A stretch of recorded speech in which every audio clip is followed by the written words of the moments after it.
ये बात उस समय की है जब राजस्थान के किसी गांव में 3 ठग रहा करते थे। उनके गांव में कोई भी ऐसा आदमी नहीं था जिसे उन्होंने ठगा ना हो। सभी गांव वाले उन तीनों से बहुत ही परेशान थे। लगभग गांव के हर आदमी को उन ठगों ने अपने जाल में फंसा रखा था। और तो और आसपास के गांव के लोगों को भी उन तीनों ने कभी नहीं छोड़ा। अब तो आसपास के गांव और उनके अपने गांव के सभी लोगों को ये पता चल चुका था कि ये तीनों बहुत ही बड़े ठग हैं और अपनी ठग विद्या के नए नए पैंतरे आजमा कर ये लोगों को ठगते ही रहते हैं। इसलिए उस गांव के लोग और आसपास के गांव के लोग उन सभी से सावधान रहते थे। जैसे ही किसी भी गांव के आदमी को उन तीनों में से कोई एक या वो तीनों सामने से आते हुए दिखाई दे जाते तो गांव के लोग अपना रास्ता बदल लेते। इस तरह से अब उन तीनों को अपनी रोजी रोटी कमाने में बहुत ही परेशानी होने लगी थी। हालत ये हो चुकी थी कि अब उन तीनों के झांसे में कोई भी नहीं आता था। जब वे तीनों बहुत ही परेशान हो चुके तो उन्होंने आपस में ये सलाह की कि आसपास के गांव के लोग अब उनके बारे में जान चुके हैं, इसलिए अब उनके चक्कर में कोई नहीं फंसता, तो क्यों ना किसी दूसरे नगर में जाकर कोई ठगी का काम किया जाए। वो तीनों इस बात पर सहमत हो गए और फिर अपना बोरिया बिस्तरा बांधकर वे तीनों किसी दूसरे नगर की तरफ चल दिए। चलते चलते उन तीनों को भूख और प्यास बहुत ही जोर के सताने लगी, लेकिन उनके पास तो एक भी रुपया नहीं था। ऐसी हालत में वो क्या करते, क्या खाते और क्या पीते। दूसरे नगर के बाजार में पहुंचकर वो तीनों इधर उधर नजरें दौड़ाने लगे तो उन्हें सामने ही एक हलवाई की दुकान में तरह तरह की मिठाइयाँ सजी हुई नजर आई। जलेबी, लड्डू, बर्फी, रसगुल्ला, ना जाने क्या क्या। अब तो मिठाइयों को देखकर उनके मुंह में पानी आ गया और उनकी भूख और भी ज्यादा बढ़ चुकी थी। उन तीनों में से रामू सबसे बड़ा था। इस नाते से बाकी दोनों ठग उसे उस्ताद कहकर बुलाते थे। तब रामू उस्ताद ने अपने दोनों बाकी साथियों से कहा, भाइयों, अब कुछ खाया पिया जाए, क्योंकि चलते चलते हम बहुत ही थक चुके हैं और हम सभी को बहुत ही जोर से भूख भी लगी है। तो चलो आज क्यों ना सबसे पहले इस हलवाई की दुकान पर ही अपनी ठग विद्या को आजमाया जाए। रामू की बात सुनकर बाकी दोनों साथी भी बहुत ही खुश हुए और वो चहकते हुए कहने लगे, हाँ हाँ उस्ताद जी, आप सही कहते हैं, पहले पेट पूजा, उसके बाद कोई काम दूजा। उनमें से एक कहने लगा, मैं तो एक सेर लड्डू खाऊंगा। उसकी बात सुनकर तीसरा ठग घसीटा बोला, उस्ताद, मैं तो एक सेर जलेबी खाऊंगा, गर्मा गर्म बन रही है, इन्हें देखकर ही मेरे मुंह में पानी आ गया है। अब रामू ने एक योजना बनाई और फिर अपने बाकी दोनों साथियों के कान में वो कुछ समझाने लगा। जब उन्होंने सारी योजना समझ ली तो फिर अपनी योजना के अनुसार भोला और घसीटा दुकान के अंदर चले गए और दुकान में जाकर वो बैठ गए। अपनी दुकान में ग्राहकों को आया हुआ देखकर हलवाई और उसकी पत्नी बड़े ही खुश हुए। दरअसल बात ये थी कि दुकानदार लाला राम बहुत ही कंजूस आदमी था। उसने कभी किसी को कुछ नहीं दिया था। उसकी कंजूसी की वजह से ही उसकी दुकान पर ग्राहक धीरे धीरे कम होते जा रहे थे और आज तो सुबह से एक भी ग्राहक उसकी दुकान पर नहीं आया था। सुबह से बैठे बैठे पति पत्नी दोनों सिर्फ मक्खियां ही मार रहे थे। जब उन्होंने देखा कि दो दो ग्राहक उनकी दुकान पर आए हैं तो लाला राम बहुत ही खुश हुआ और अपनी पत्नी से कहने लगा, रामकली, देखो तो आज तो भगवान ने हम पर बहुत ही मेहरबानी कर दी, एक साथ दो दो ग्राहक भेज दिए। रामकली बोली, अजी, ऐसे खुशी होते रहोगे या फिर जाकर पूछोगे भी कि उनको क्या चाहिए। लाला राम ने अपनी मिठाई की तरह अपनी जुबान पर चाशनी लगाते हुए बड़े प्यार से पूछा, भैया कौन सी मिठाई तोल दूं? ये सुनकर ठग भोला लाला राम के पास गया और पूछने लगा, लाला जी, जलेबी किस भाव दे रहे हो? लाला राम ने कहा, 10 रुपए की किलो। भोले ने कहा, ठीक है लाला जी, एक सेर जलेबी तोल दो, जलेबी गर्मा गर्म होनी चाहिए। अब क्योंकि वो सस्ता जमाना था तो मिठाइयों के दाम भी कम ही हुआ करते थे। लाला राम ने अपने नौकर को आवाज लगाई। नौकर गर्मा गर्म जलेबी लेकर आया और एक सेर जलेबी तोलकर भोला को पकड़ा दी। भोला वहीं पर बैठकर जलेबियां खाने लगा। भोला को जलेबी खाता हुआ देखकर थोड़ी ही देर के बाद घसीटा भी उठकर लाला के पास जा पहुंचा और कहने लगा, लाला जी, देसी घी के लड्डू किस भाव दिए हैं? लाला ने कहा, 10 रुपए के किलो। ठीक है लाला जी, 1 सेर देसी घी के लड्डू तोल दीजिए। लाला ने लड्डू तोलकर घसीटा को दिए। घसीटा भी वहीं पर बैठकर लड्डू खाने लगा। 2 ग्राहकों को मिठाइयां खाते हुए देखकर लाला अपनी पत्नी से कहने लगा, देखो रामकली, आज का दिन तो बहुत ही अच्छा शुरू हुआ है। कहाँ तो हमारे पास मिठाई लेने के लिए कोई भी नहीं आ रहा था और आज 1-1 सेर मिठाइयां बिक गई हैं। रामकली कहने लगी, अरे अब क्या अपनी दुकान को खुद ही नजर लगाओगे? थोड़ी देर के बाद भोला ने जलेबी खत्म की, हाथ झाड़े, मूंछों को ताव दिया और दुकान से बाहर जाने लगा कि तभी लाला राम ने उसे आवाज लगाई, अरे भैया, जलेबी के पैसे तो देते जाओ। भोला कहने लगा, लाला, मैंने तो आते ही तुम्हें 10 रुपए पकड़ा दिए थे, जब आपने भाव बताया था उसी समय। सेठ कहने लगा, नहीं नहीं, तुमने मुझे एक भी पैसा नहीं दिया, जल्दी से मेरे पैसे मुझे दे दो। अब तो दोनों में बहस होने लगी थी। भोला कहने लगा कि उसने 10 रुपए लाला को दे दिए, जबकि लाला का कहना था कि मुझे एक भी पैसा नहीं मिला। इसी बीच घसीटा ने जोर से आवाज लगाकर लाला से कहा, लाला जी, दोनों के झगड़े में मेरे पैसों को भूल मत जाना। मैंने तो आते ही आपको 50 रुपए दे दिए थे, 10 रुपए के लड्डू हो गए। अब बाकी के 40 रुपए बकाया आप मुझे दे दीजिए, जो मैंने आपसे लेने हैं। लाला ने ये सुना तो उसके चेहरे का रंग उड़ गया। सोचने लगा, अब ये दूसरा भी मुझे ठगने के लिए आ गया। एक तो पहले ही इस आदमी ने मुझे पैसे नहीं दिए और अब दूसरा बोल रहा है कि उसने मुझे 50 रुपए दे दिए हैं। लाला ने अपने गल्ले में झांकते हुए देखा कि उसमें एक भी पैसा नहीं था। उसने भोला से कहा, भाई, तुमने मुझे एक भी पैसा नहीं दिया, एक भी नया नोट मेरे गल्ले में नहीं है।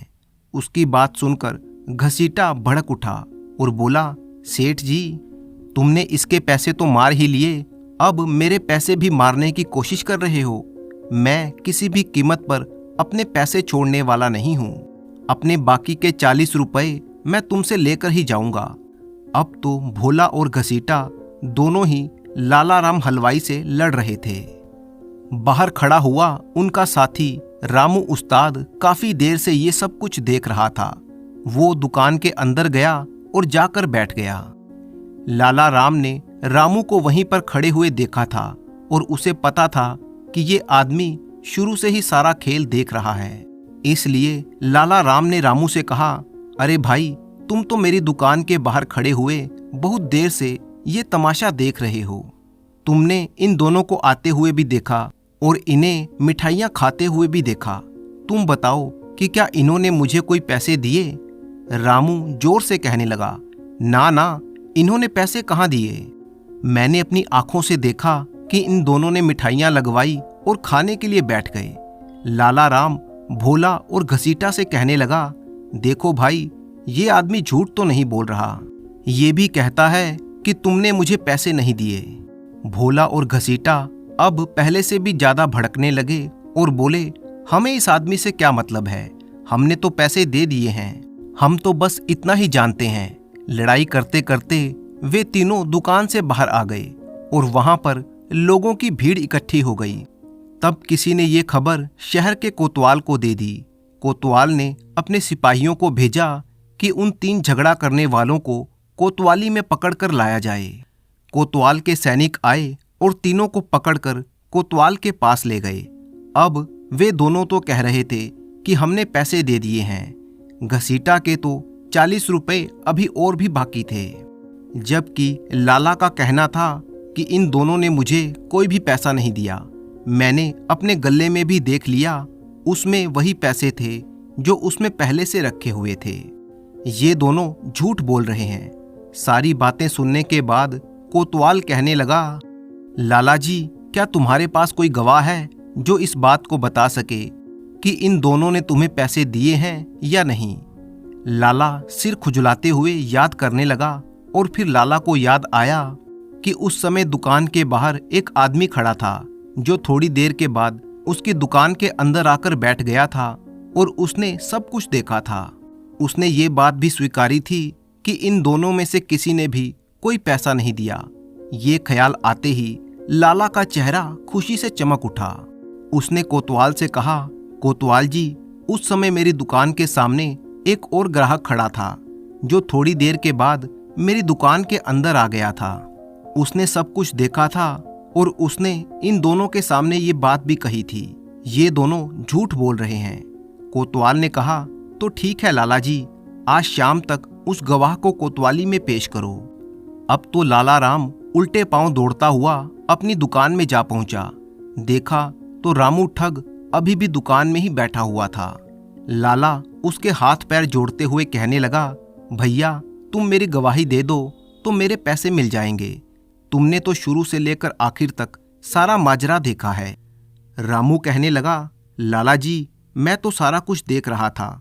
उन दोनों घटिया आदमियों ने तुम्हें एक भी पैसा नहीं दिया था और भर पेट मिठाई भी खा ली थी। लाला कहने लगा, तो चलो मेरे साथ कोतवाल के सामने। अब रामू ने एक चाल चली। वो कांपते हुए कहने लगा, लाला जी, मैं चल तो देता पर मुझे बड़ी जोर से ठंड लग रही है। लगता है मुझे बुखार चढ़ गया है। ये कहते कहते वो जोर जोर से कांपने लगा। लाला ने जब रामू को छू कर देखा तो सोचने लगा कि इसको बुखार तो है नहीं, पर हो सकता है कि बिना मौसम के बुखार चढ़ गया हो जो शरीर के अंदर ही तप रहा हो। उसने अपनी पत्नी रामकली को आवाज लगाते हुए कहा, अरे रामकली, जरा मेरी पश्मीना की चादर तो ले आओ जो मैंने कल ही कश्मीर से मंगवाई है। बड़ी अच्छी और गर्म चादर है, वो इस भाई को उड़ा दो। इसके शरीर में गर्मी आ जाएगी। और हाँ, इसके लिए गर्मा गर्म चाय भी बना दो। चाय के अंदर पानी मत डालना, दूध में पत्ती लगा देना। रामकली ये सुनकर बड़ी हैरान हुई, क्योंकि वो अपने कंजूस पति की आदत को जानती थी। जब भी घर में कोई मेहमान आता तो पहले तो लाला राम बोल देता कि रामकली चाय बना दो, और जब रामकली चाय बनाने के लिए बैठ जाती तो पीछे से गर्दन हिलाकर ना का इशारा कर देता। अब तो रामकली असमंजस में पड़ गई कि चाय बनाऊं या ना बनाऊं। तब उसके पति लाला राम ने एक बार फिर से आवाज लगाई, रामकली, देर ना करो, जल्दी से चाय बना दो, हमें कोतवाली भी जाना है। अब तो रामकली ने चाय बनाई और चाय का प्याला भर के रामू के सामने रख दिया। रामू ने चाय का एक घूंट पिया और फिर बोला, लाला जी, मैं खाली चाय तो पीता नहीं, चाय के साथ मुझे कुछ और भी चाहिए। लाला राम हलवाई ने देसी घी के 4 लड्डू और 4-6 जलेबियां उठाकर रामू को पकड़ा दी और कहने लगा, भैया, इनके साथ जल्दी जल्दी चाय पी लो और मेरे साथ कोतवाली चलो।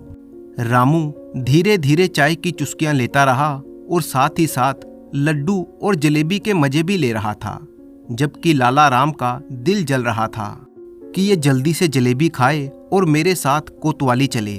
थोड़ी देर के बाद रामू ने लड्डू और जलेबी खत्म कर दिए, मूंछों पर ताव दिया और कहने लगा, लाला जी, अब मुझे ठीक लग रहा है। लगता है मेरा बुखार धीरे धीरे कम हो रहा है। चलो, मैं तुम्हारे साथ चलने को तैयार हूँ। लाला राम रामू को लेकर फिर कोतवाल के सामने पहुंच गया। लाला राम ने कहा, हजूर, ये वही आदमी है जिसने ये सारा माजरा देखा था। कोतवाल ने रामू से पूछा, क्यों भाई, तुमने इनको मुफ्त में मिठाइयाँ खाते हुए देखा है? तो रामू एकदम से अपने तेवर बदलते हुए कहने लगा, नहीं कोतवाल जी, मैंने तो इन दोनों को पैसे देते हुए देखा है। एक ने तो आते ही 10 का नोट दिया था और दूसरे ने 50 का नोट दिया था, और लाला जी ने कहा था कि बाकी के 40 रुपए बाद में ले लेना। ये सुनते ही लाला के चेहरे का रंग सफेद पड़ गया। उसने रामू से कहा, अरे भाई, तुम ये क्या बोल रहे हो? तुमने तो मेरी तरफ से गवाही देनी थी। रामू ने कहा, जब तुमने मुझे मारने पीटने की धमकी दी तो मैं और क्या कहता।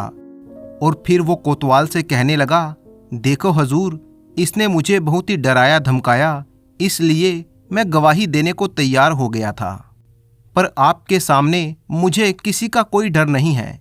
ये सुनते ही लाला राम के पैरों के नीचे से जैसे जमीन ही खिसकने लगी। वो समझ गया कि ये तीनों मिले हुए हैं और तीनों ठग हैं। उसने रामू से हाथ जोड़ते हुए कहा, भैया क्यों झूठ बोलते हो? मैंने तुम्हें चाय, लड्डू और जलेबी भी खिलाई है, उनके वास्ते तो कम से कम तुम सच बोल दो।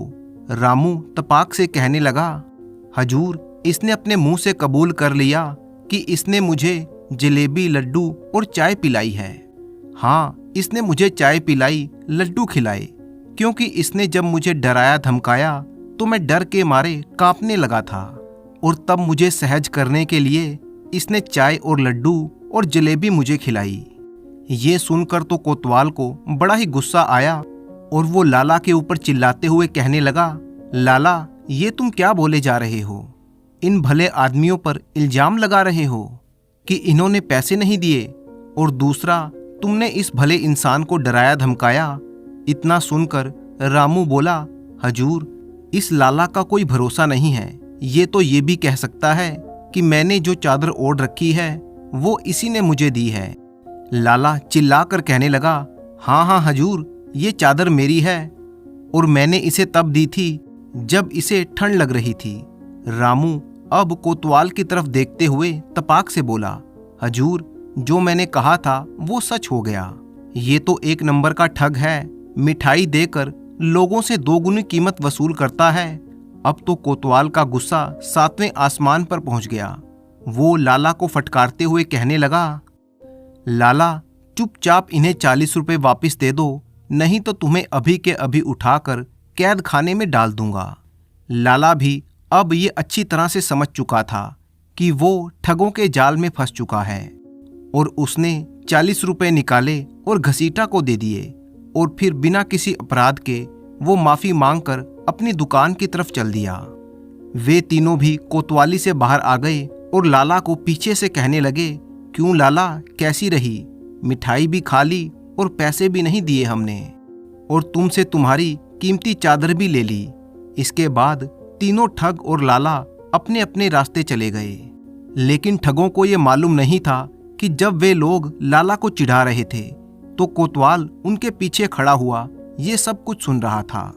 अब उसे इस बात का एहसास हो गया कि उसने एक गलत फैसला किया है और ये तीनों शातिर ठग हैं। लेकिन उसके पास कोई सबूत नहीं था, इसलिए उसने ठगों से कुछ नहीं कहा और उन्हें जाने दिया।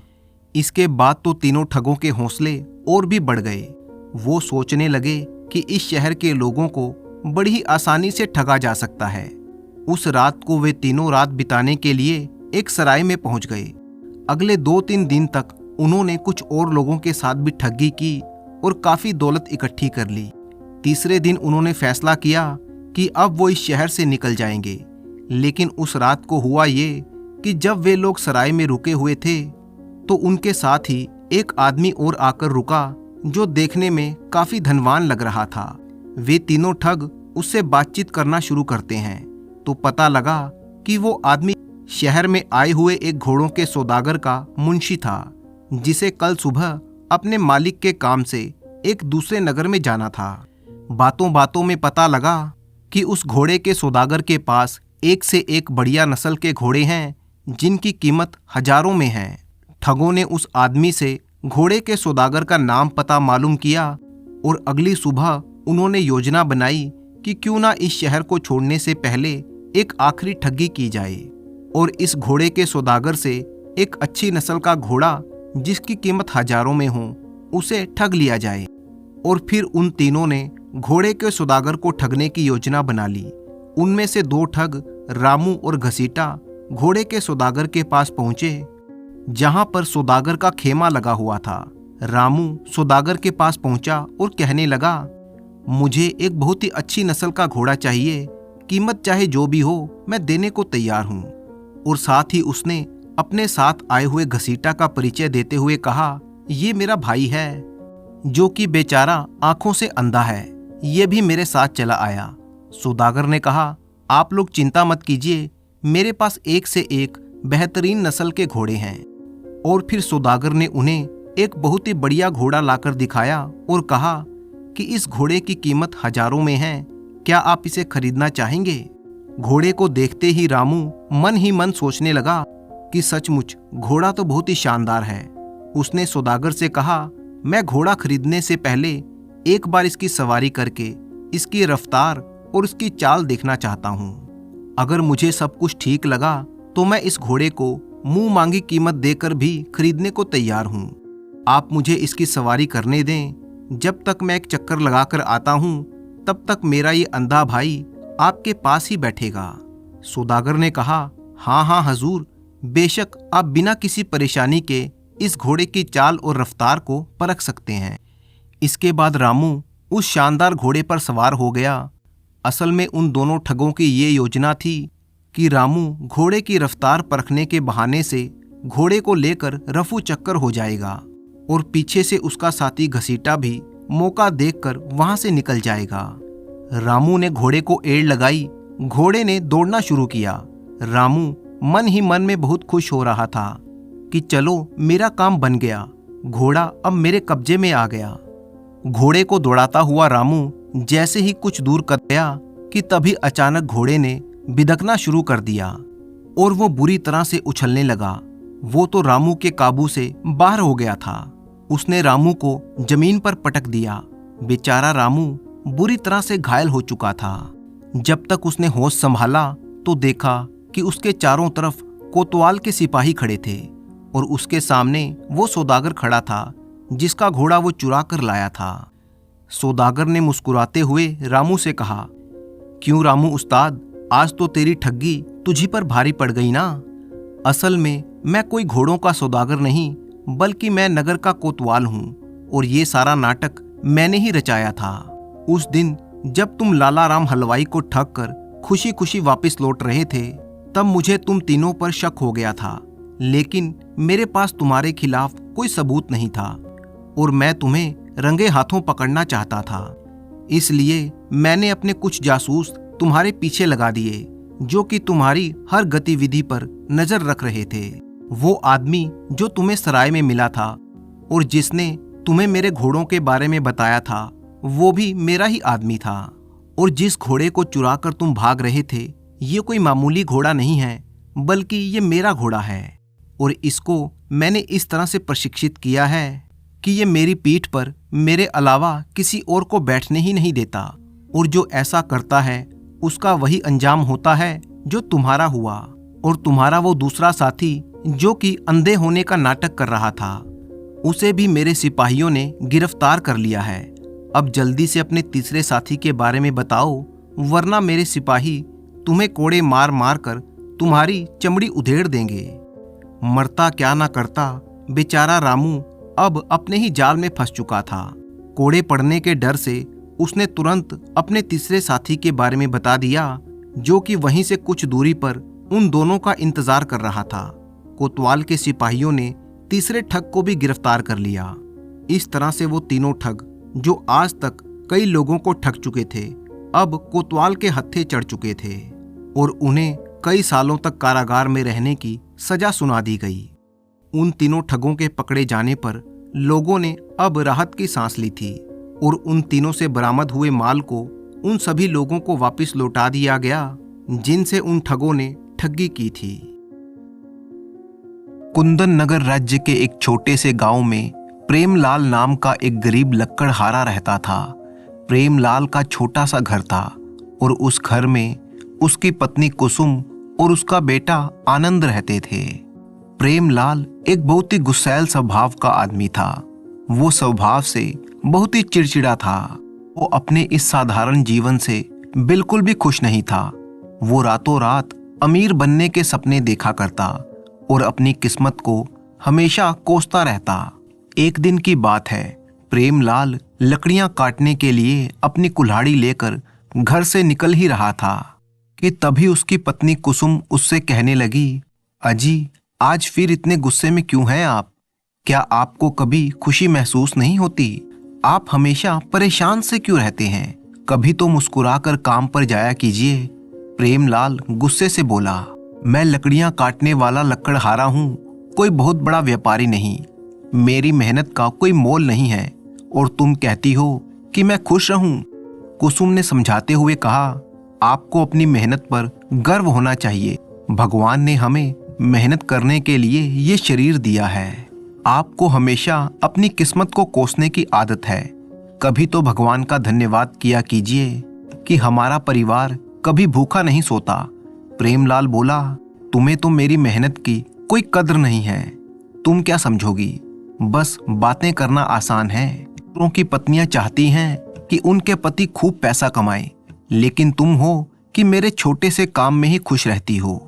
कुसुम बोली, अजी आप कैसी बातें करते हैं? आप ये कैसे सोच सकते हैं कि मुझे आपकी मेहनत की कद्र नहीं है? मैं आपके साथ हूँ।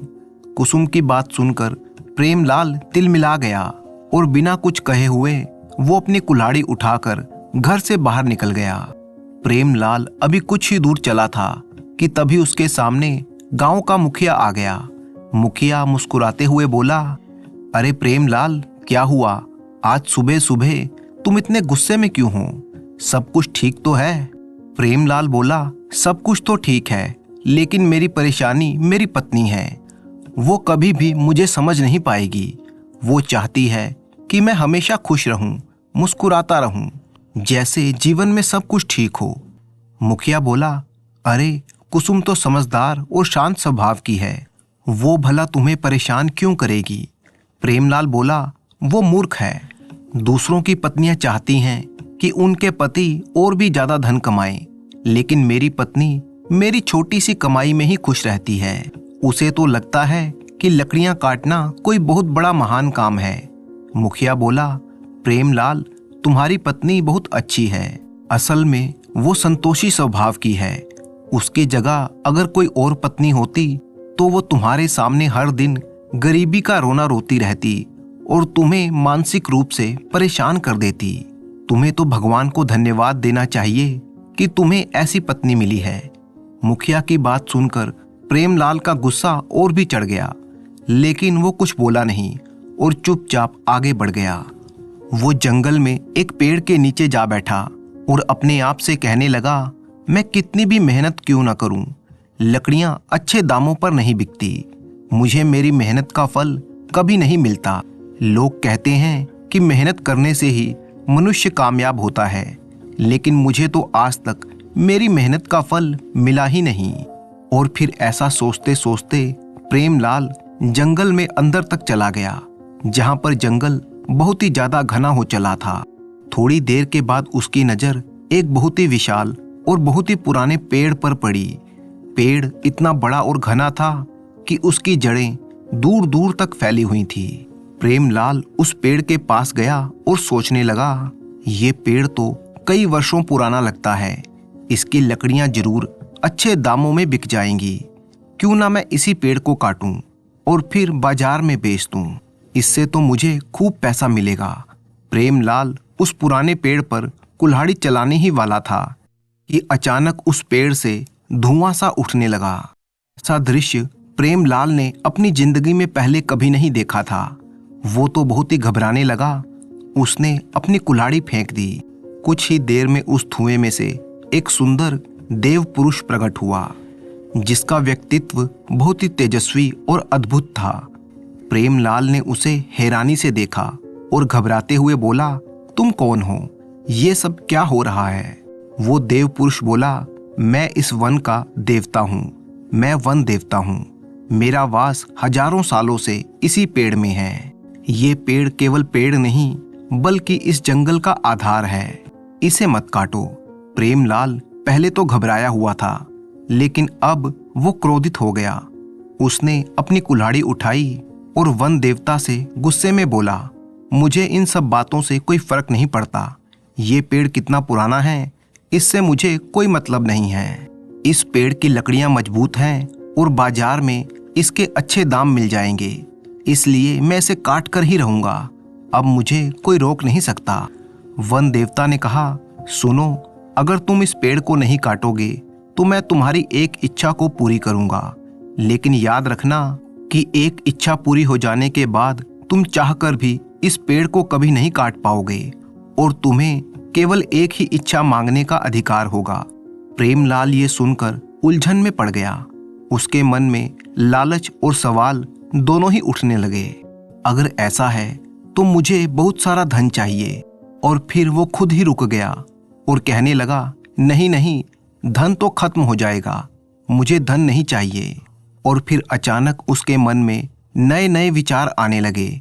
उसने दोबारा कहा, ठीक है, तो मुझे एक बड़ा महल चाहिए। लेकिन फिर से वो असमंजस में पड़ गया और सिर हिलाते हुए बोला, नहीं नहीं, महल का भला मैं क्या करूंगा, ये भी सही नहीं है, कुछ और सोचना होगा। वन देवता उसकी हालत देखकर मुस्कुराया और कहने लगा, सोच लो, ये तुम्हारी जिंदगी का सबसे बड़ा फैसला हो सकता है। प्रेमलाल बोला, मुझे अपनी पत्नी से पूछने दो, शायद वो कुछ सही सलाह मुझे दे सके, मैं उससे पूछकर आता हूँ। वन देवता ने कहा, ठीक है, क्योंकि तुम इस पेड़ का रहस्य जान चुके हो, इसलिए तुम आराम से सोच लो, अपनी पत्नी से सलाह कर लो और वापस आकर मुझे अपनी इच्छा बताओ, मैं तुम्हें यहीं पर मिलूंगा। प्रेमलाल वन देवता की बात सुनकर अपने घर की ओर दौड़ पड़ा। रास्ते भर वो इसी बारे में सोचता रहा कि उसे क्या मांगना चाहिए। घर पहुंचते ही उसने कुसुम को सारी बात बताई और कहने लगा, अरे भाग्यवान, सुनो, मुझे जंगल में एक ऐसा पेड़ मिला है जिसमें वन देवता का वास है और वन देवता ने मुझसे कहा है कि अगर मैं उस पेड़ को नहीं काटूं तो वो मेरी एक इच्छा पूरी कर देंगे। अब तुम ही बताओ कि मुझे क्या मांगना चाहिए। कुसुम गंभीरता से बोली, सुनिए, उनसे आप संतोष मांग लीजिए। संतोष बहुत बड़ी चीज है जो बड़े बड़े राजाओं महाराजाओं को भी नसीब नहीं होती। संतोष ही जीवन का सबसे बड़ा धन है। कुसुम की बात सुनकर प्रेमलाल का चेहरा क्रोध से लाल हो गया। वो कहने लगा, तुम तो हमेशा यही बातें करती हो, तुम्हें क्या पता कि संतोष से पेट नहीं भर सकता। राजाओं महाराजाओं के पास कितना धन और कितना वैभव होता है। मैंने तो यहाँ पर आकर ही गलती कर दी, तुमसे तो पूछना ही बेकार है। मैं अपने ही मन से वन देवता से कुछ मांग लूंगा। ये कहकर प्रेमलाल वापिस जंगल की तरफ चला गया। हालांकि कुसुम की राजाओं और महाराजाओं वाली बात प्रेमलाल के मन में गहराई तक बैठ गई थी। वो दौड़ता हुआ जब जंगल में पहुंचा, वन देवता वहीं पर खड़े हुए उसका इंतजार कर रहे थे। वो बोले, प्रेमलाल, तुम वापस आ गए, क्या तुमने तय कर लिया कि तुम्हें क्या इच्छा पूरी करनी है? प्रेमलाल बोला, हाँ, मैंने तय कर लिया है। मैं राजाओं जैसा जीवन बिताना चाहता हूँ। मैं राजा बनना चाहता हूँ, क्योंकि राजा के पास कभी धन की कमी नहीं होती। वन देवता ने कहा, एक बार फिर से सोच लो, राजाओं महाराजाओं का जीवन देखने में तो बहुत ही सुंदर होता है, लेकिन उनके जीवन में साधारण इंसानों से ज्यादा कठिनाइयां होती हैं। उनके जीवन में तो असाधारण घटनाएं घटित होती हैं, जिनसे निपटना इतना आसान नहीं होता। प्रेमलाल बोला, मुझे वो सब नहीं मालूम, मैं और कुछ सुनना नहीं चाहता। मैंने जो कहा वही मेरी इच्छा है। मैं राजा बनना चाहता हूँ। वन देवता ने कहा, ठीक है, आज रात कुंदन नगर के राजा विक्रांत अपने महल की छत से गिरकर मर जाएगा और ये घटना पहले से ही निश्चित है। उसकी मौत इसी तरह से लिखी है। तुम एक तलवार लेकर महल के अंदर चले जाना और महल की छत के नीचे खड़े हो जाना। जब राजा विक्रांत नीचे गिरेगा तो वह चीखेगा। उसकी आवाज सुनकर सैनिक वहां पर दौड़े चले आएंगे और तुम्हें वहां पर तलवार पकड़े हुए देखकर वो समझेंगे कि तुमने ही राजा विक्रांत की हत्या की है। प्रेमलाल ये सुनकर चौंक गया, कहने लगा, अरे लेकिन सैनिक ऐसा सोचेंगे तो वो मुझे मार डालेंगे। वन देवता गहरी मुस्कान के साथ कहने लगा, नहीं, ऐसा नहीं होगा। तुम्हारे हाथों में तलवार देखकर सैनिक भयभीत हो जाएंगे और यही तो मेरी माया है। तुम्हें तो बस निडर होकर सबसे ये कहना है कि तुमने ही राजा विक्रांत को मारा है। तुम्हारे आत्मविश्वास और साहस से सैनिक तुम्हें रोक नहीं पाएंगे। प्रेमलाल ने कहा, जैसा तुमने कहा, क्या ये सब कुछ इतना आसान होगा? वन देवता बोला, बात असल में ये है कि राजा विक्रांत का मंत्री राजा से बिल्कुल भी खुश नहीं है। वो तो पहले ही उसे मारने के लिए षड्यंत्र करता रहता है। जब राजा विक्रांत उसके सामने मरा हुआ पड़ा होगा तो वो तुम्हारा समर्थन करेगा और तुम्हें राजा घोषित कर देगा। लेकिन याद रखना, राजा विक्रांत की पत्नी सुनंदा और उनका 5 साल का बेटा नरेश भी है और वही महल के उत्तराधिकारी हैं। प्रेमलाल बोला, मुझे राजा विक्रांत की पत्नी या उनके बेटे से कोई लेना देना नहीं है। मुझे तो सिर्फ राजा बनना है। वन देवता ने कहा, तो जाओ, समय नजदीक है, रात होने वाली है। तुम्हारा राजा बनने का सपना अब पूरा होने वाला है। प्रेमलाल तुरंत एक तलवार लेकर कुंदन नगर के महल की तरफ बढ़ गया। महल की भव्यता देखकर वो हैरान रह गया। उसने अपने आप से कहा, ये कैसा चमत्कार है। मेरे महल में आते ही महल के सैनिक कहाँ चले गए? मेरा रास्ता एकदम साफ कैसे हो गया? मुझे किसी ने रोका नहीं। ये जरूर वन देवता की माया है। उन्हीं की माया से ये सब कुछ हो रहा है। महल में बिना किसी रुकावट के वो अंदर घुसता गया। प्रेमलाल सीधा महल की छत के नीचे खड़ा हो गया। तभी उसकी नजर छत के ऊपर टहलते हुए राजा विक्रांत पर पड़ी। राजा विक्रांत किसी गहरी सोच में इधर उधर टहल रहे थे। तभी अचानक राजा विक्रांत छत से नीचे गिर गए। सिर फटने से उनका खून बहने लगा। उनकी चिल्लाने की आवाज सुनकर सैनिक तेजी से वहां पर जमा हो गए। प्रेमलाल, जो वहां पर पहले से ही मौजूद था, उसने तुरंत अपने हाथों में तलवार उठाई और निडर होकर ऊंचे स्वर में कहा, ये काम मैंने किया है। मैंने ही राजा विक्रांत को मारा है क्योंकि मुझे राजा बनना है। सैनिक ये सुनकर चौंक गए। प्रेमलाल की तलवार और उसका आत्मविश्वास देखकर उनके दिलों में डर बैठ गया। तभी महल का मंत्री वहां पर पहुंचा और प्रेमलाल की तरफ वो घूर कर बोला, तो तुमने राजा विक्रांत की हत्या की है? तुम जानते हो इसके बाद क्या होगा? प्रेमलाल बोला, मुझे सब पता है। नियम तो यही है कि ताकतवर ही राजा बनता है और अब मैं इस राज्य का नया राजा बनूंगा। प्रेमलाल की बात सुनकर मंत्री सोच में पड़ गया। वो तो पहले से ही राजा विक्रांत को मारना चाहता था। उसने सैनिकों की तरफ देखा और बोला, ये आदमी सही कहता है। हमारे राज्य में हमेशा ताकतवर ही शासन करता है। राजा विक्रांत अब हमारे बीच में नहीं रहे, इसलिए इस आदमी को ही कुंदन नगर का नया राजा घोषित किया जाता है। ये सुनकर प्रेमलाल गर्व से सीना चौड़ा करके महल की तरफ बढ़ गया। महल में कदम रखते ही प्रेमलाल अपने मंत्री को आदेश देता है, जाओ और जाकर राजा विक्रांत की पत्नी और उनके बेटे को मेरे सामने लेकर आओ। मैं उनसे खुद बात करूंगा। मंत्री तुरंत आदेश का पालन करने के लिए चल पड़ा। प्रेमलाल मुस्कुराता हुआ सिंहासन की ओर गया और अपने आप से बोला, आज मैं अपने सपने को पूरा होते हुए देख रहा हूँ। अब मैं कुंदन नगर का राजा हूँ। लेकिन ये तो बस शुरुआत है, आगे बहुत कुछ करना है। कुछ ही देर में राजा विक्रांत की पत्नी सुनंदा और उनके बेटे नरेश को प्रेमलाल के सामने पेश किया गया। सुनंदा की आंखों में आंसू थे और उसका चेहरा भय से कांप रहा था।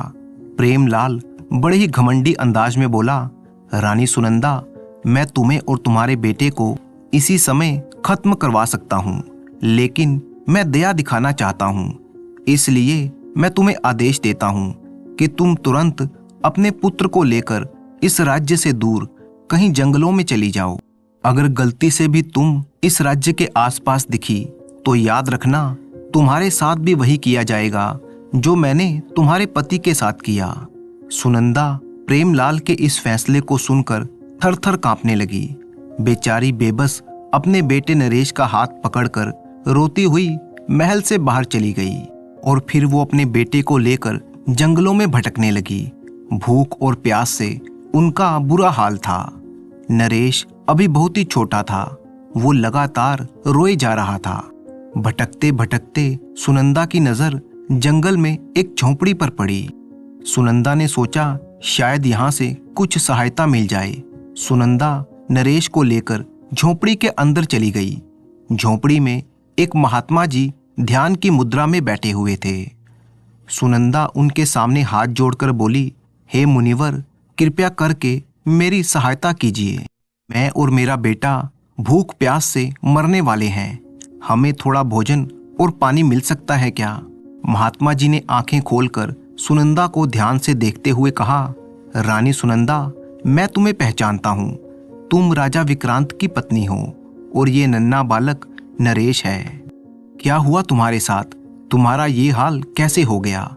ये सुनते ही सुनंदा फूट फूट कर रोने लगी और उसने महात्मा जी को प्रेमलाल की सारी कुटिलता और महल से निकाले जाने की पूरी कहानी बता दी। सुनंदा ये नहीं जानती थी कि वो महात्मा जी त्रिकालदर्शी थे। ऋषि महाराज ने अपनी आंखें बंद कर लीं और उनकी आंखों के सामने प्रेमलाल के वन देवता से लेकर महल तक जाने के सारे दृश्य घूमने लगे। दरअसल सच तो ये था कि वो ऋषि महाराज सब कुछ जान चुके थे। कुछ देर के बाद ऋषिवर ने अपनी आंखें खोली और रानी से कहने लगे, रानी, तुम चिंता मत करो, मैं तुम्हारी सहायता जरूर करूंगा। तुम्हें और तुम्हारे बेटे को इस कुटिया में रहने की मैं अनुमति देता हूँ। आज से ये कुटिया तुम्हारा घर है, लेकिन याद रखना, एक रहस्य है जो तुम्हें नहीं पता। मैं ये रहस्य तुम्हारे बेटे नरेश को बताऊंगा, लेकिन तब जब वो युवा हो जाएगा। तब तक तुम यहीं पर रहो, शांति से अपना जीवन बिताओ। ऋषि महाराज की बात सुनकर सुनंदा कुछ देर के लिए खुश हो गई, क्योंकि उसे सिर छुपाने के लिए एक छत जो मिल गई थी। अब सुनंदा वहीं पर ऋषि महाराज के आश्रम में रहने लगी। ऋषि महाराज ने उसके बेटे नरेश को वेद शास्त्रों की शिक्षा के साथ साथ शस्त्र चलाने की शिक्षा भी दी। इधर प्रेमलाल अपनी पत्नी कुसुम और अपने बेटे आनंद को महल में लेकर आ गया था। अपने पति प्रेमलाल को कुंदन नगर राज्य का राजा बना हुआ देखकर उसकी पत्नी हैरान रह गई। कुसुम अपने पति से पूछने लगी, आखिर ये सब कैसे संभव हुआ? प्रेमलाल गर्व से मुस्कुराते हुए कहने लगा, ये सारा चमत्कार वन देवता का है। मैंने उनसे राजा के समान बनने की इच्छा की थी और उन्होंने मेरी ये इच्छा पूरी कर दी। मैंने राजा विक्रांत की पत्नी और उनके बेटे को महल से निकालकर जंगल में भटकने के लिए मजबूर कर दिया। अब ये सारा राज्य मेरा है। ये सुनकर कुसुम कुछ सोच में पड़ गई और कहने लगी, ये आपने ठीक नहीं किया। सबसे पहले तो आपने झूठ बोला कि आपने राजा की हत्या की है, और उसके बाद आपने एक मासूम स्त्री और उसके बच्चे को उनके घर से निकाल दिया। एक बात हमेशा याद रखना, झूठ ज्यादा दिनों तक छिप नहीं सकता। एक ना एक दिन वो सबके सामने आ ही जाएगा। तब आपके पास पछताने के अलावा कुछ भी नहीं बचेगा। प्रेमलाल ने कुसुम की बातों को हंसी में उड़ा दिया और कहने लगा, तुम और तुम्हारे ये उपदेश देने की आदत, अब मैं राजा हूँ। मेरी किस्मत ने मुझे ये मौका दिया है। अब तुम बस देखती जाओ, ये राज्य हमेशा के लिए मेरे अधीन ही रहेगा। और फिर समय ऐसे ही गुजरता रहा। प्रेमलाल के बेटे आनंद की परवरिश राजकुमारों के जैसे होने लगी, और वहीं दूसरी तरफ सुनंदा का पुत्र नरेश, जो कि कुंदन नगर का असली वारिस था, वो जंगल में बड़ी ही कठिनाइयों भरा जीवन बिता रहा था। लेकिन ऋषि महाराज उसे हर तरह की शिक्षा दीक्षा दे रहे थे। वेद शास्त्रों के अलावा उसे शस्त्र चलाने की विद्या भी सिखाई गई। तलवार चलाना, तीरंदाजी करना, घुड़सवारी करना, इन सब कामों में वो धीरे धीरे निपुण होता जा रहा था। ऐसे ही 15 वर्ष बीत गए। प्रेमलाल का बेटा आनंद हद से ज्यादा ऐशो आराम की जिंदगी और लाड प्यार की वजह से बिल्कुल बिगड़ चुका था। ऐसा कोई दिन नहीं जाता था जब प्रजा राजा से आनंद की शिकायत न करती हो। एक दिन कुसुम क्रोधित होकर अपने बेटे आनंद से बोली, बेटा, तुम ये क्या कर रहे हो? तुम दिन प्रतिदिन बिगड़ते जा रहे हो। अगर तुम ऐसा ही करते रहोगे तो तुम्हारा भविष्य अंधकारमय हो जाएगा। क्या माँ, आप क्या जानती हो कि मैं क्या कर रहा हूँ? दुनिया के सारे ऐशो आराम मेरे पास हैं, मुझे कोई फर्क नहीं पड़ता। कुसुम ने कहा, तुम बिगड़े हुए हो। तुम्हें सिखाया नहीं गया कि एक राजा को किस तरह से अपनी जिम्मेवारियों का पालन करना चाहिए। लेकिन तुम तो प्रजा पर अत्याचार कर रहे हो, उनकी जमीनें छीन रहे हो और ऐसी हरकतें कर रहे हो जैसी कोई नीच आदमी करता है। कुसुम ने अभी इतना ही कहा था कि तभी वहां पर प्रेमलाल आ पहुंचा। प्रेमलाल क्रोधित होकर कुसुम की ओर देखकर बोला, क्या हो रहा है यहाँ पर? रानी, तुम यहाँ पर क्या कर रही हो? क्या तुम्हें मालूम नहीं कि राजाओं की संतान इसी तरह की होती है? आनंद जब राजा बनेगा तो वो सुधर जाएगा। कुसुम बोली, आपको तो कभी अपने पुत्र की गलती दिखाई ही नहीं देती। आपने उसे राजाओं जैसा नहीं बल्कि तानाशाह जैसा बनाया है। प्रेमलाल और क्रोधित हो गया और कहने लगा, कुसुम, तुम बहुत बढ़ चढ़कर बोल रही हो। 15 साल हो गए मुझे इस राज्य का राजा बने हुए, लेकिन तुम अभी भी मुझे लक्कड़हारे की पत्नी की तरह ही देखती हो। इतना बोलकर प्रेमलाल गुस्से से वहां से चला गया। इधर जंगल में सुनंदा बीमार हालत में लेटी हुई थी और उसका पुत्र नरेश आंखों में आंसू लिए हुए अपनी माँ को देख रहा था। नरेश अपनी माँ की ओर देखते हुए बोला, चिंता मत कर माँ, महात्मा जी किसी काम से बाहर गए हुए हैं। वो आते ही होंगे। उनके आते ही तुम बिल्कुल ठीक हो जाओगी। अपने बेटे की बात सुनकर सुनंदा उदासी भरे स्वर में बोली, नहीं बेटा, शायद अब मेरा समय नजदीक आ गया है। मेरी बात बड़े ही ध्यान से सुनो। वर्षों पहले महात्मा जी ने मुझे एक रहस्य बताया था और तुम्हें वो रहस्य तभी बताया जाएगा जब तुम युवा हो जाओगे। लगता है अब मेरा समय आ गया है, लेकिन तुम उस रहस्य के बारे में महात्मा जी से जरूर पूछना। मुझे लगता है कि वो कोई गहरा रहस्य है जिसे तुम्हें जानने का पूरा अधिकार है। अपनी माँ की बातें सुनकर नरेश रोता हुआ बोला, माँ नहीं, आप नहीं जा सकती।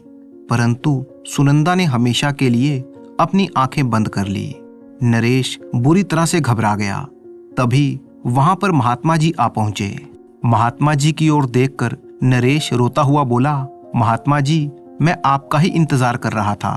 माँ मुझे छोड़कर बहुत दूर चली गई। महात्मा जी ने कहा, मैं तुम्हारा दुख समझता हूँ नरेश, लेकिन यही संसार का नियम है। जो आया है वो जाएगा भी। अपनी माँ के अंतिम संस्कार की तैयारी करो। महात्मा जी और नरेश ने मिलकर सुनंदा का अंतिम संस्कार कर दिया। अगले दिन नरेश महात्मा जी से बोला, महात्मा जी, मरने से पहले मेरी माँ ने मुझे बताया था कि आप कोई ऐसा रहस्य जानते हैं। आप मुझे युवा होने पर बताना चाहते थे। मेरी माँ की यही अंतिम इच्छा थी कि मैं उस रहस्य के बारे में अवश्य जानूं। नरेश की बात सुनकर महात्मा जी ने कहा, नरेश, तो फिर मेरी बात ध्यान से सुनो। तुम्हारे पिता की मृत्यु कोई हत्या नहीं थी, तो केवल एक दुर्घटना थी। और प्रेमलाल का भी तुम्हारे पिता के साथ कोई विरोध नहीं था।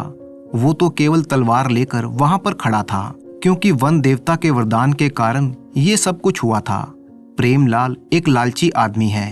कुंदन नगर राज्य पर केवल तुम्हारा ही अधिकार है। वो तुमसे कभी भी जीत नहीं सकेगा। महात्मा जी की बात सुनकर नरेश हैरान रह गया और बोला, ये आप क्या कह रहे हैं? महात्मा जी बोले, मैं बिल्कुल सच बोल रहा हूँ बेटा। कुंदन नगर राज्य पर जिसका शासन है वो कुंदन नगर राज्य के एक छोटे से गांव का एक मामूली सा लकड़हारा है, जिसने जंगल में वन देवता से राजा बनने की इच्छा जाहिर की थी। वन देवता ने उसे चेतावनी दी थी, मगर वो एक लालची आदमी था और नहीं माना। उसने केवल तुम्हारे पिता की अचानक मौत का फायदा उठाया और तुम्हें और तुम्हारी माँ को जंगल में ठोकरें खाने के लिए मजबूर कर दिया। लेकिन अब सही समय आ चुका है। नरेश, जाओ और जाकर प्रेमलाल को ललकारो। प्रेमलाल और उसका बेटा दोनों में से कोई भी तुमसे युद्ध में नहीं जीत पाएगा। जाओ, जाकर अपना राज्य वापस ले लो। और एक बात का ध्यान रखना, अपना राज्य वापस पाने के बाद मंत्री को कारागार में डलवाने का आदेश दे देना, क्योंकि जितना दोषी प्रेमलाल है उससे कहीं ज्यादा दोषी वो मंत्री है। उसने बगैर जांच पड़ताल किए प्रेमलाल को वहां का राजा घोषित कर दिया था। वो भी उतना ही दोषी कहलाएगा। ये सब सुनकर नरेश क्रोधित हो उठा और वो तलवार लेकर महल की तरफ चल दिया। महल में पहुंचकर वो दंदनाता हुआ राज दरबार में पहुंच गया। राज दरबार में प्रेमलाल और उसका बेटा आनंद बैठे हुए थे। नरेश को देखते ही प्रेमलाल बोला, कौन हो तुम और ये तलवार लेकर दरबार में क्यों आए हो? नरेश शेर की तरह दहाड़ते हुए बोला, मैं विक्रांत का पुत्र हूँ और अब मैं अपना राज्य वापस लेने के लिए आया हूँ। प्रेमलाल बोला, क्या बकवास करते हो? नरेश ने कहा, बकवास नहीं, मैं राजकुमार नरेश हूँ। तुमने मेरी माँ को जंगल में रहने के लिए मजबूर किया, अब मैं तुम्हें हराकर अपना राज्य वापस लूंगा। नरेश की बात सुनकर प्रेमलाल के बगल में बैठा हुआ उसका बेटा आनंद गुस्से से बोला, तुम्हें क्या लगता है कि तुम हमारा राज्य इतनी आसानी से छीन लोगे? अगर हिम्मत है तो आ जाओ, मुझसे युद्ध करो, मैं तुम्हें युद्ध की चेतावनी देता हूँ। नरेश बोला, लेकिन एक बात याद रखना, अगर तुम युद्ध में हार गए तो इस राज्य पर मेरा अधिकार होगा।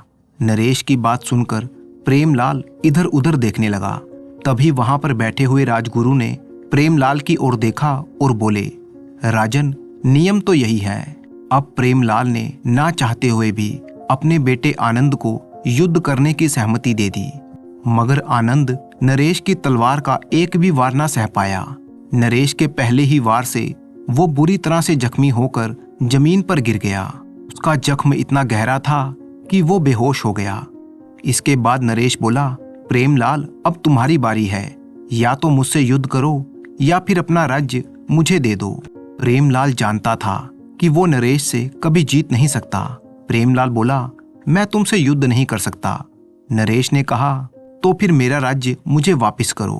और फिर नरेश ने अपमानित करते हुए प्रेमलाल को सिंहासन से नीचे उतार दिया और उसने आदेश देते हुए कहा, अब तुम्हें अपनी जिंदगी जंगल में बितानी होगी। तभी वहां पर कुसुम आ पहुंची। अपने जवान बेटे को इस तरह से जख्मी हालत में देखकर वो फूट फूट कर रोने लगी। प्रेमलाल सिर झुकाए हुए, आंखों में आंसू लिए हुए वहीं पर किसी अपराधी की तरह खड़ा था। उसकी आंखों में और उसके चेहरे पर पछतावा झलक रहा था। तभी नरेश ने एक सैनिक की ओर देखा और बोला, अभी और इसी समय इस मंत्री को बंदी बनाकर कारागार में डाल दिया जाए और इसे सारे जीवन के लिए कारागार में ही रहना होगा। ये सुनकर मंत्री बुरी तरह से चौंक पड़ा और बोला, परंतु मेरा दोष क्या है? नरेश ने कहा, तुम्हारी गलती की वजह से ही एक लकड़हारा 15 वर्ष तक कुंदन नगर का राजा बना रहा। तुमने मेरे पिता की मौत की कोई जांच पड़ताल नहीं की, बल्कि सीधे ही प्रेमलाल को राजा घोषित कर दिया। तुरंत इस मंत्री को कारागार में डाल दिया जाए। प्रेमलाल ने अपने जख्मी बेटे आनंद को उठाया और अपनी पत्नी कुसुम के साथ महल से बाहर निकल गया, क्योंकि राजा का आदेश था कि उसे सजा के तौर पर जंगल में जाकर रहना था। वो जंगल में पहुंचा और एक पेड़ के नीचे बैठकर आंसू बहाने लगा। तभी वहां पर वन देवता प्रकट हुए। वन देवता प्रेमलाल की ओर देखकर रहस्यमय अंदाज में बोले, मैंने तो तुम्हें पहले ही चेतावनी दी थी कि राजाओं का जीवन इतना आसान नहीं होता, तुम बर्दाश्त नहीं कर पाओगे। देखो, तुम्हारे एक गलत फैसले ने तुम्हारे बेटे की क्या हालत कर दी। इतना बोलकर वन देवता वहां से गायब हो गए। प्रेमलाल के पास अब पछताने के अलावा और कुछ नहीं था। ना कोई शक्ति थी, ना कोई सिंहासन। अब अपने बेटे और अपनी पत्नी के साथ जंगल में जीवन बिता रहा था। अब उसका जीवन एक बार फिर से पहले की ही तरह एक साधारण लकड़हारे का बन चुका था। उसने वहीं पर अपनी एक झोंपड़ी बनाई और अपने बेटे और अपनी पत्नी के साथ पछताते हुए अपना जीवन बिताने लगा। तो दोस्तों, मुझे उम्मीद है कि आपको ये कहानी बहुत ही पसंद आई होगी। तो इसी तरह की कहानियाँ देखने के लिए आप चैनल को सब्सक्राइब कर लीजिए। वीडियो अच्छी लगी तो इसे लाइक कीजिए और साथ ही अपने अच्छे अच्छे कमेंट करना बिल्कुल मत भूलिएगा। कमेंट में अपने नाम के साथ अपने शहर का नाम भी लिखें। तो मिलते हैं आपसे किसी अगली कहानी में। तब तक के लिए अपने दोस्त राणा मंजीत सिंह को अनुमति दीजिए।